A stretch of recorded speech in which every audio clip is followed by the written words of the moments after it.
gazing at the blue of the night. Stars are filling up the sky.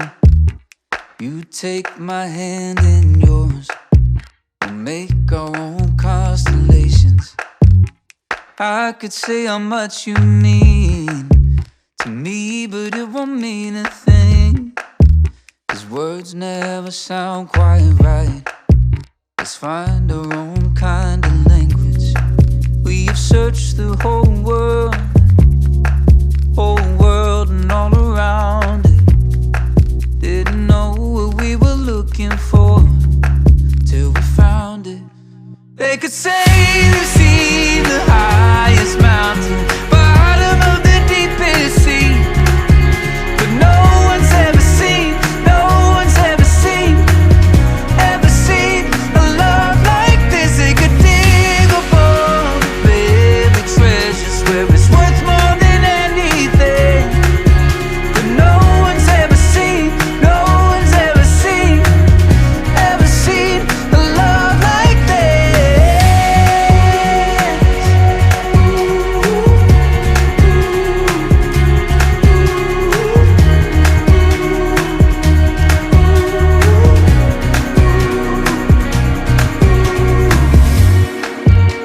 walking down a crowded street, moving to our different beat. All eyes are on I, Frederick, take you, Kristina, to be my wife. And these things I promise you.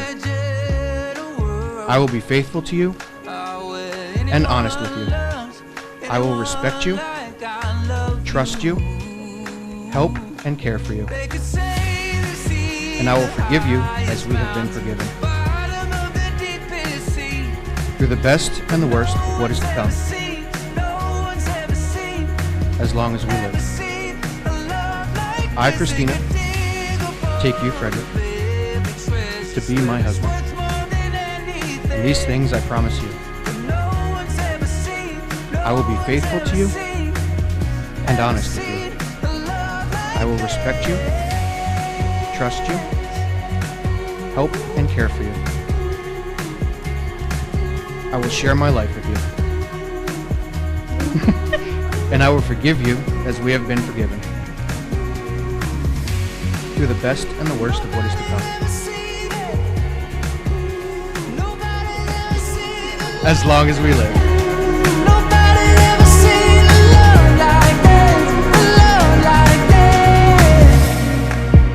Search the whole world and all around it. Didn't know what we were looking for till we found it.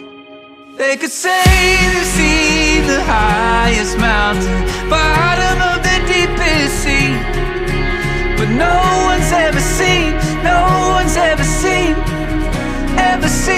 a love like this. They could dig up all the baby treasures where it's worth more than anything, but no one's ever seen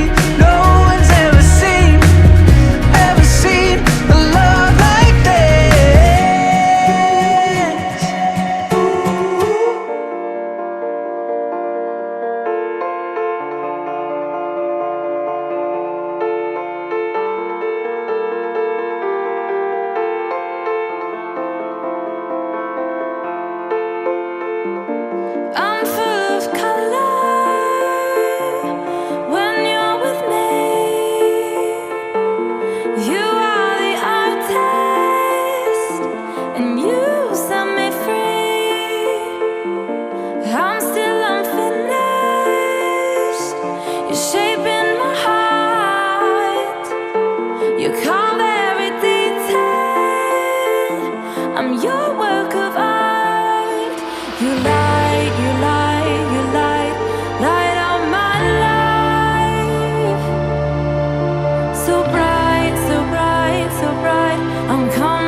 For those of you who don't know us, we're Fred's younger brother and sister.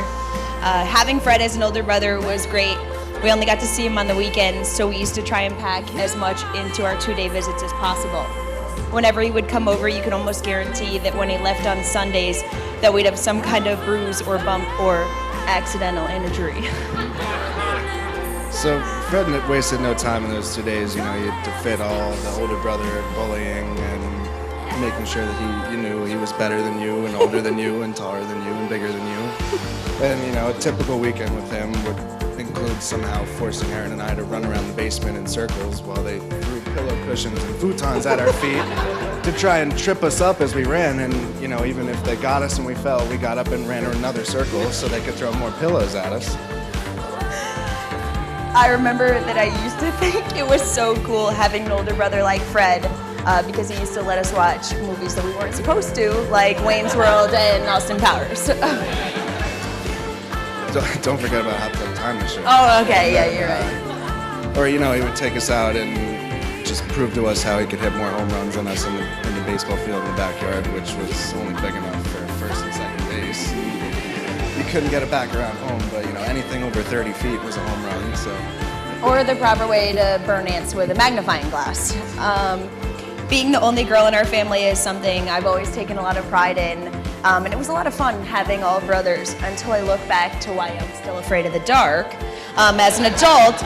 And I realized it's because when I was younger, Fred used to tell me stories about how if I didn't run and jump into my bed at night, that there were arms that were gonna reach out from under the bed and grab me, so.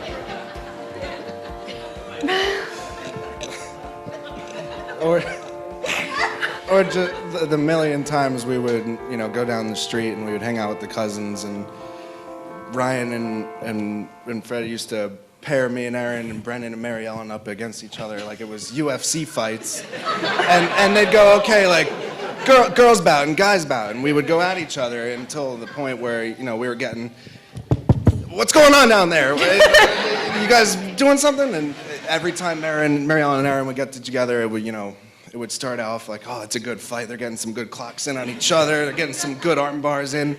And then one of them would just click, and it would go, you know, a million miles in the wrong direction to the point where they were actually trying to hurt each other. We've always had a strong bond, probably stronger than most. And I had friends who used to mock me saying that our McNeely family game nights made us something like the Brady Bunch. But as we got older, life got in the way and we didn't spend as much time together. And when Fred moved down to Florida, you would have thought that the distance would take a toll on our relationship, but if anything, it made it stronger. Yeah, you could definitely count on Fred to call you, FaceTime you once, twice, 3 times a day, whether it be something important, not important. If he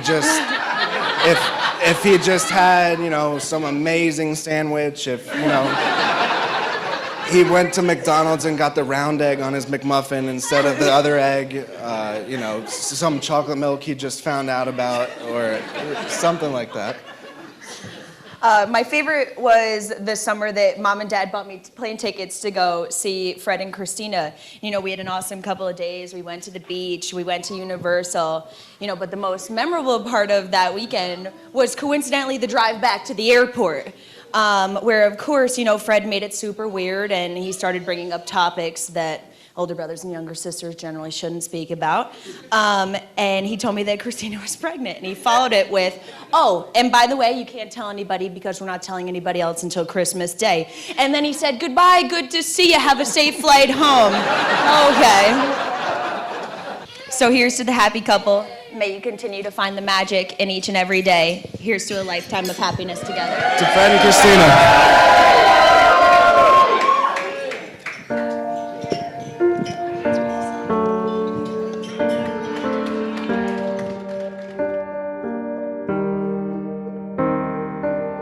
I wanna show you how I feel.